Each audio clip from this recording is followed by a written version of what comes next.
영산인 여러분 안녕하십니까? 여기는 여러분의 영산대학교 신문방송국입니다.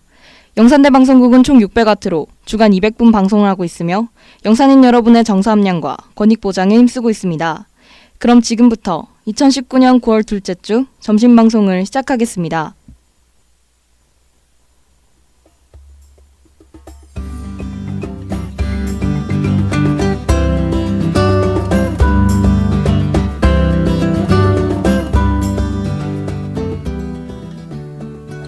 와이즈 미디어 음성방송 안내.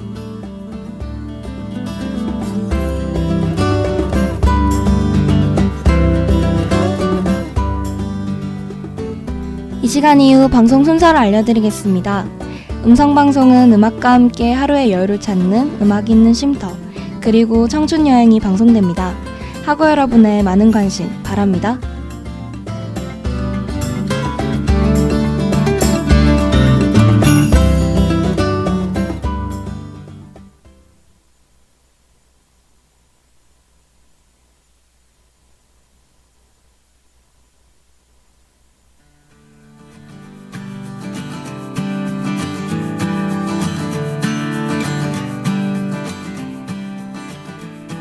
안녕하세요. 음악 있는 쉼터입니다.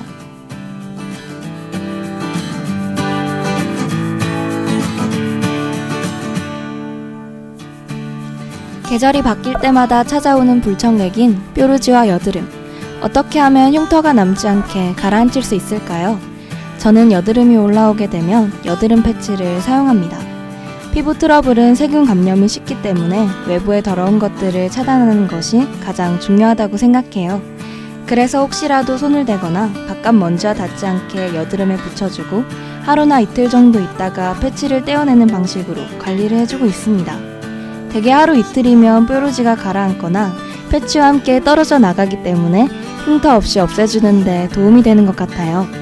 저처럼 피부 트러블을 관리하려고 하는 학우분들이 있다면 제가 하는 방법도 써보시는 것을 추천드립니다. 그럼 오늘 음악 있는 쉼터 시작할게요.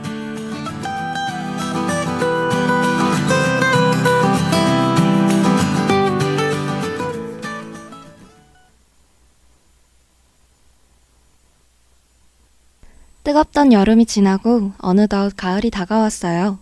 하늘이 높으니 말이 살찐다는 뜻을 가진 천고마비의 계절인 만큼 시국이 갈수록 넘쳐흐르고 있습니다. 도무지 줄어들 생각을 않는 이 배고픔. 이 식욕에도 가짜와 진짜가 있다는 것 알고 계셨나요? 밥을 먹은 지 3시간도 채 지나지 않았는데 배가 고프고 먹고 싶은 것이 생각나는 경험을 해본 적 있을 거라고 생각합니다. 배가 부른데도 식욕을 억제하지 못해 배가 고픈 것을 가짜 식욕이라고 해요. 체내 열량 부족으로 나타나는 진짜 식욕이 아닌 심리적, 환경적 원인에 의한 가짜 식욕도 존재한다고 합니다. 스트레스를 받거나 기분이 우울할 때도 가짜 식욕을 느낄 수 있다고 하는데요. 우울하거나 속상한 일이 있을 때 우리 몸에서는 세로토닌, 일명 행복 호르몬이 줄어들게 됩니다. 이때 몸에서는 세로토닌 수치를 높이려 무언가를 먹도록 만든다고 해요. 또한 스트레스를 받으면 분비되는 코티솔도 식욕 억제 호르몬을 감소시켜 결국 배고픔을 부르게 됩니다. 자꾸만 음식을 먹게 하는 이 가짜 식욕을 달래는 방법으로는 물 한 컵 마시기, 채소 또는 견과류, 과일 섭취하기, 마지막으로 5분에서 10분 정도 스트레칭을 하기가 있어요. 자꾸만 배가 고프고 무언가 먹고 싶다는 생각이 드는 학우분들은 3가지 방법을 이용해 보시는 것도 좋을 것 같습니다. 그럼 음악 듣고 이어갈게요.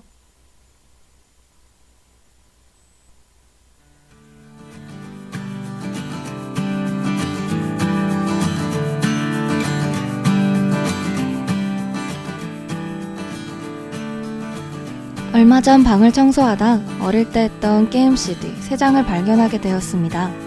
CD 커버가 다 벗겨질 만큼 오랜 시간이 지났지만 컴퓨터 앞에 앉아서 게임을 하던 그때의 내가 머릿속에 생생하게 떠올랐어요. 게임 CD가 낡은 만큼 시간이 흘렀다고 생각이 들어서 그런지 괜히 뭉클해지는 것 같았습니다.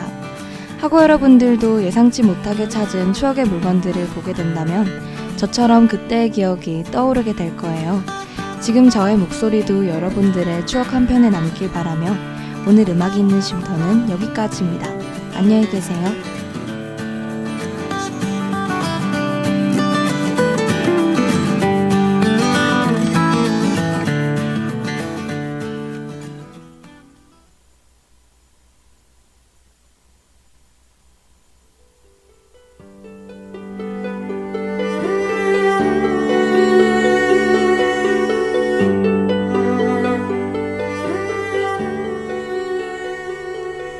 안녕하세요. 청춘여행 시간입니다.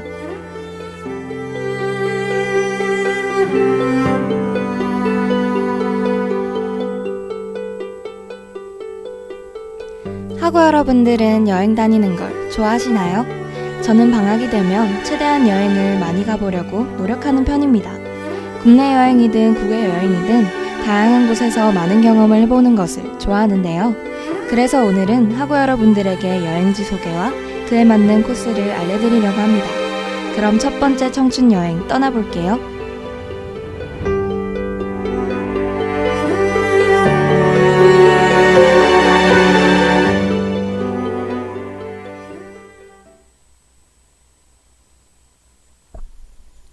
첫 번째로 소개해드릴 장소는 체코의 수도 프라하입니다. 프라하는 도시 자체가 작아서 여유로운 스케줄로도 충분히 둘러볼 수 있는 곳인데요. 프라하 여행의 코스는 바칠라프 광장에서부터 시작합니다.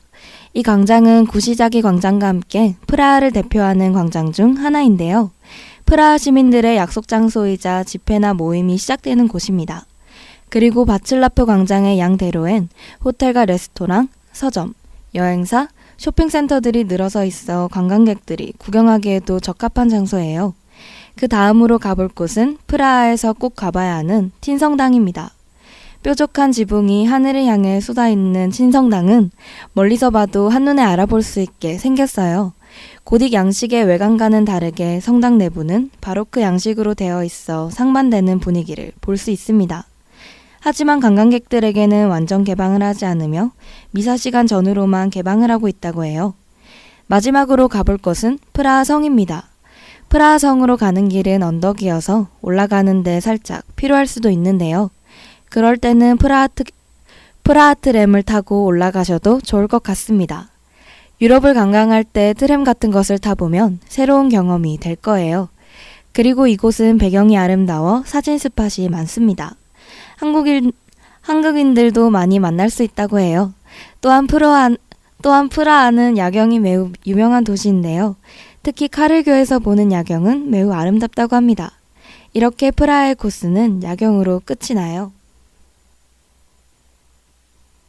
두 번째로 소개해드릴 장소는 뉴질랜드 오클랜드입니다.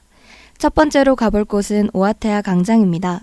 킹스트리트 중심의 번화가이자 만남의 장소로 유명한 곳인데요. 입구에 설치된 마오리 조각상을 보면 독특하고 개성이 넘치는 광장의 모습을 단면적으로 볼 수 있습니다. 시야가 넓은 광장에서는 다양한 이벤트 행사와 오픈마켓이 열려요. 그리고 단기간이지만 겨울 시즌에는 아이스링크장도 유료로 운영됩니다. 그 다음으로 가볼 곳은 스카이타워예요. 세계에서 5번째로 높은 탑이자 뉴질랜드에서 가장 높은 건축물에 해당된다고 합니다. 오클랜드 스카이타워는 오클랜드의 항구부터 도시 전체를 내려다볼 수 있는데요. 가장 높은 전망대는 60층에 위치하고 있고 무려 220m의 높이라고 합니다. 전망대 외에도 레스토랑이 3곳이 있어 오클랜드의 아름다운 풍경과 함께 맛있는 식사를 즐길 수도 있어요. 마지막으로 가볼 곳은 레인보우 스프링스입니다.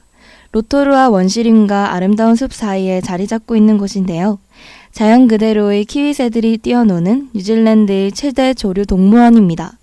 다양한 새는 물론 관련된 체험, 호름라이드까지 온 가족이 즐길 수 있는 곳이에요.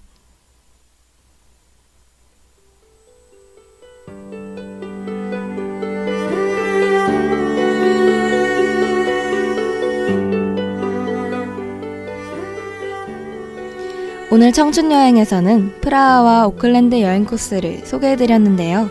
각각 3가지 장소만 소개해드렸지만 그 외에도 가볼 만한 곳이 많이 있습니다. 오늘 제가 알려드린 장소를 참고해 각자만의 계획을 짜보는 건 어떨까요? 그럼 오늘 청춘여행은 여기까지예요. 다음 시간까지 안녕히 계세요.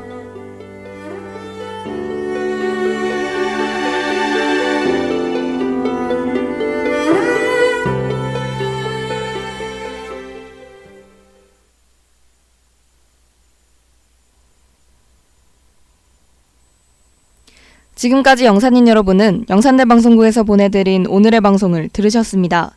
다음 시간까지 안녕히 계십시오. 참된 인성으로 창의성과 실용성을 지향하며 21세기를 이끌어 나갈 영산대학교 신문방송국입니다.